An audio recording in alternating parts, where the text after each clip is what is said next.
I'm Chef Barbara Mataliano from Goose Valley Natural Foods. Today I'm going to show you how to make Mediterranean rice. My first dish, I'm going to take a tablespoon of butter and I'm going to melt it for our Ottoman rice pilaf.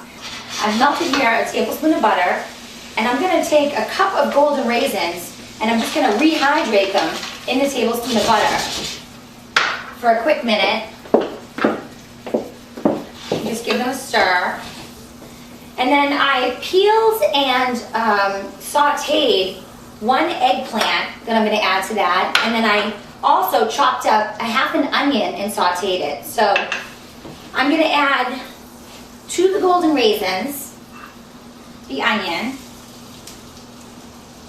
and the eggplant. And I have 4 cups of cooked brown rice fusion blend.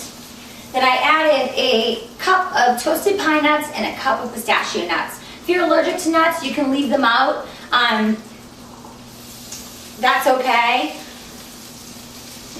I'm just gonna stir this all through. This up.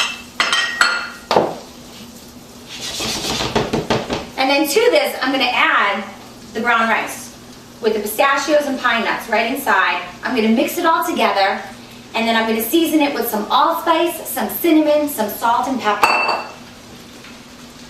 And it's going to be my version of an Ottoman rice pilaf. It smells so good.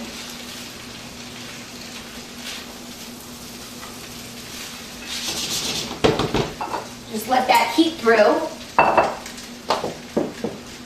So I have here a half a teaspoon of allspice and a half a teaspoon of cinnamon. I'm going to sprinkle that on top. And then I'm going to give a generous season of salt. And a little bit of black pepper.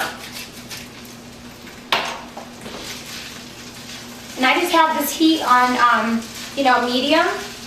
And I'm just heating the rice through. So this is a great make ahead. You make the rice ahead. You can use leftover rice if you have it left over in the fridge. Take out your 2 of your favorite nuts or any dried fruit. You can use apricots, golden raisins. Make your own pilaf. And I added the allspice and the cinnamon, but you can add whatever spices you like as well. And here you have it, our Ottoman rice pilaf.